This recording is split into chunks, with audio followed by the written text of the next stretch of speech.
Dostum şerfiniz hayırlı olsun. Bugün Kırım işgalinin 763. günü. Sonki hadise vakalarının zaman takımı tanış ete. Amerika Koşma Ştatlары Ukraynaga borçha 1 milyard verecek. Ukrayna prezidentinin saytı Petr Poroshenko Amerika Koşma Ştatlarının prezidenti Barack Obama'nın koruşup hakkında bildire. Devletler prezidentleri Donbass'ta ve Kırım'da olğan vaziyetini ve Rusya tarafından Minsk anlaşmalarının yerine getirilmesini müzakere ettiler. Bundan da gayrı yolbaşçılar Ukrayna ve Amerika Koşma Ştatları arasında stratejik ortalık hakkında söhbetleştiler. Amerika Koşma Ştatları tarafından Obama 1 milyard kredit kefaletini Ukrayna'nın hakimiyeti teşkil edilmesine vereceğini tasdikladı.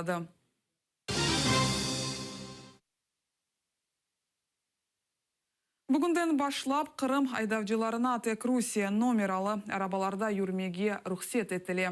Lakin aydavcılarının çoğusu arabalarını kayıttan geçirmege yetiştirmedi. Kırım'ın yol hareketi hafsızlığı boyunca devlet inspeksiyasının idare yol başçısı Anatoly Borisenko bildirgene göre başta bir toxtatılgan nakliyat vasıtalarının aydavcıları tenbiyelenecek ve umumi malumat bazasına kirletilecekler. Nakliyat vasıtalarının sahiplerini Ukrayna numaralarını Rus numaralarına dönüştürmek hakkında tenbiyelev çıkarılgan son maşinanı kayıttan geçirmek için 10 gün verilecek. Belgilengen müddet devamında kayıttan geçip olamagan insanlarga nisbeten para cezası belgelenecek. Tenbiyelev kararı çıkargan son dümencinin maşinasını kayıttan geçirmek için 10 gün var. 11 günü ona nisbeten 500'den 800 rublege kadar memuri para cezası işletilecek. Kanunun tekrar bozganlarga 5000 para cezası ve 1-3 ayga kadar nakliyat vasıtasını idare etu vesikalarından marum etilmesi bekley. Avalege kredit ya da leasinge alıngan arabalarga 2018 senesi yanvar 1 gününe kadar kayıttan geçmege ruhsat edilecek. Bu arada ise Kırım ile memuri sınırında Yarımadadan çıkan arabalarını növbette tizile. До 1 апреля. Ну, на таможне предупреждают. Въехать обратно не получится, только выехать. А что потом делать, как ездить? Что хочешь, то и делай. А у вас родственники там? Да, конечно, много. На маршрутке буду ездить. Сейчас выгоняю машину родственнику. Подарок из Крыма. Не хочу менять номера на российские, вот и все. То есть продавать будете? Ну, продавать или ездить там. Мне по документам сказали, извините, все, до свидания. Подарите племяннику, да? Да, в Сумах живет. А вы сейчас везете машину как раз или что? Да. Когда завтра уже поздно будет. Сегодня сказали, что до 0 часов. Все, потом уже везем. А кто сказал? Таможня. Там уже таможня говорит. А что с номерами будете делать? Меняете? Ну, а куда нам деваться? Куда нам деваться? А как потом ехать в Украину? Сюда? Будем пешком добираться. Было бы желание приехать, мы приедем. Kırım'dan nevbetteki kuş karantini başlandı. Newcastle hastalığı için Jurchi, Ahmedjit, Krasnoperekopsk, Ahmedjit rayonlarında ve Sudaf'ta karantin ilan edildi. Şu cümleden mezkür yerlerde mahsus karantin noktaları tayin edilgen. Nezaretçiler kuş mahsulatlarının kirsetilmesi ve çıkarılmasını nezaret eteler. Bundan da gayrı nakliyatlarının dezinfeksiyası ötkirili. Yarımadada Afrikalı taun hastalığı boyunca karantin da bitmedi. Evvel bildirgenimiz gibi bazı fermacılar Afrikalı taunu altında Yarımadada pazarının uleştiruvini hazırlay.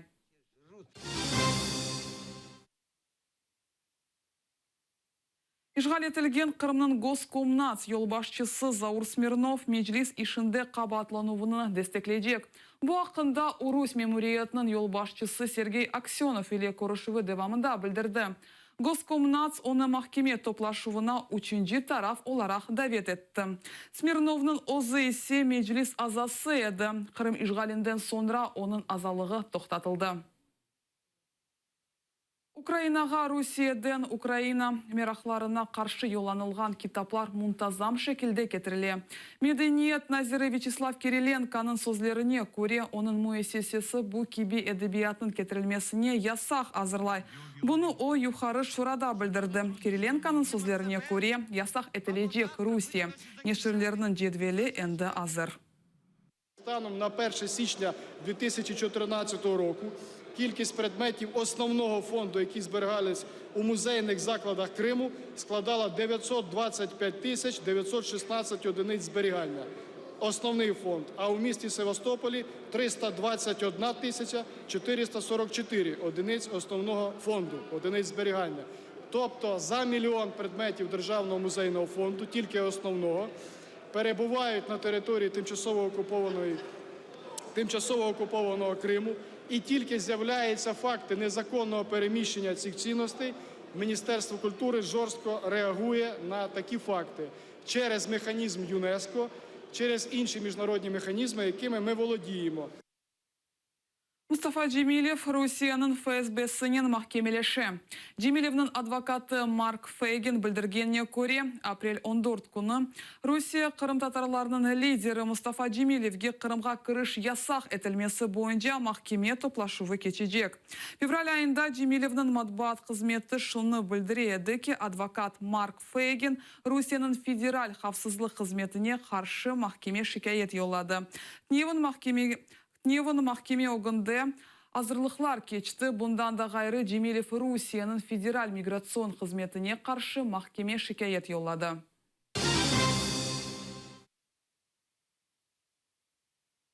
Киевде режиссер Олег Сенцовға дестек көстерілді. Дестек акциясы инсан ақлары бойынша документаль киноның 13-ші халқара фестивалі девамында кечті.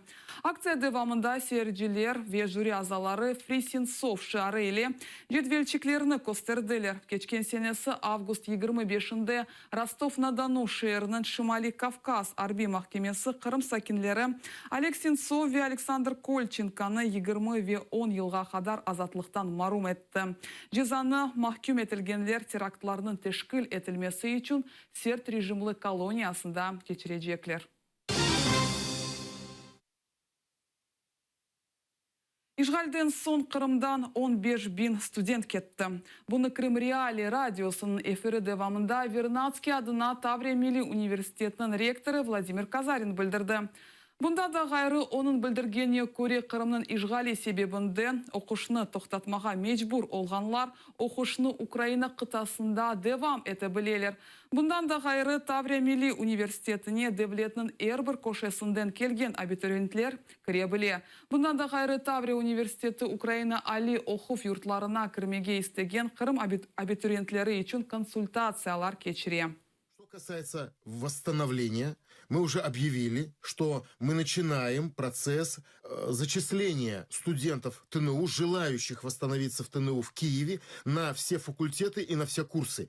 Сейчас мы получили более 1000 заявок от наших крымских студентов, и этим сейчас занимаемся. Абитуриенты сейчас тоже по тому же адресу kraime.tnu@gmail.com они должны сообщить нам о том, что они хотят поступать в ТНУ. И, кстати, в другие украинские вузы Таврический национальный университет оказывает консультации. Нам надо написать по этому адресу о том, что они хотят поступать в такой-то вуз, на такой-то факультет, на такую-то специальность.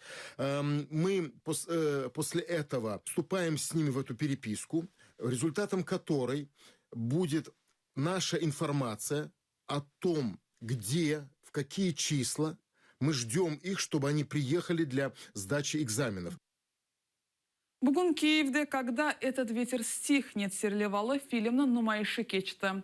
Башқараманлар Қырым сакинлері. Фильм ишғал етілген ярымададаки инсанлардың яшайышы ақында. Оның чекімлері 2 ел девам етті. Фильм режиссерінің білдіргеніне көре киноның эсас мақсады Қырымда инсан ақлары насыл бозылғанны бүтін дүнияға көстермектір. Фильм нумайышында біздің мұхберіміз Эльвина Сидбулаева да болынды. Айны ондан біз тәфсилатлы мәліматына өгренедекміз.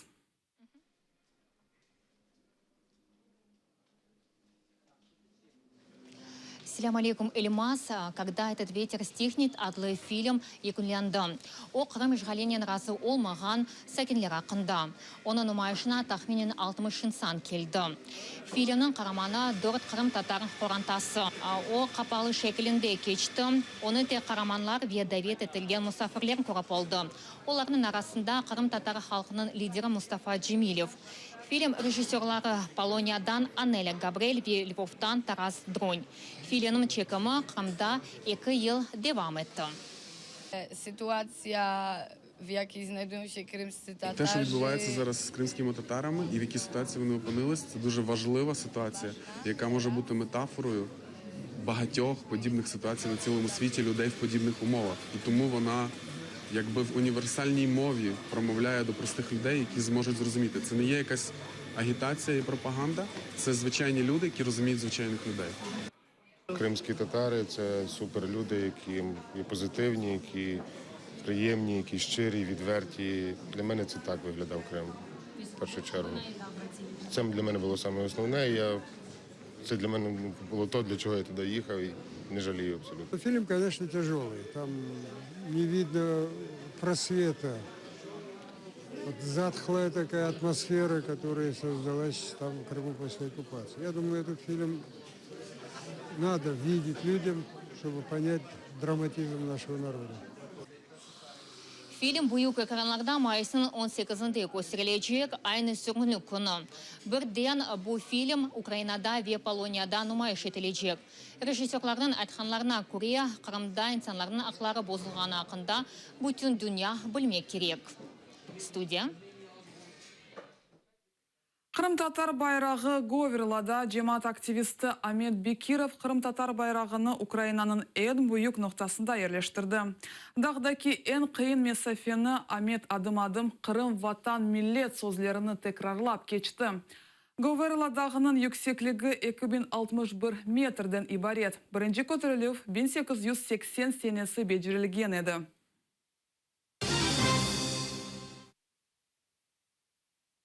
Уджибер бөйле Сапнин Қырым-татар Адалет футбол тақымы Интерпро тақымыны Киевде Авескер тақымларының ачық чемпионатында енді. Дилевер Османов 2 гол ұрды, Осман Соцкинің есабында есе 1 гол. Ал азырда Адалет тақымы 12 Киев тақымлары арасында 5-ші ерні ала. Тақым кечкен сенесінің язында тешкіл етілді. Тақымның еркянына Киев пайтақтында яшаған Қырым-татарлар кірді. Плохо до конца с ним! Давай!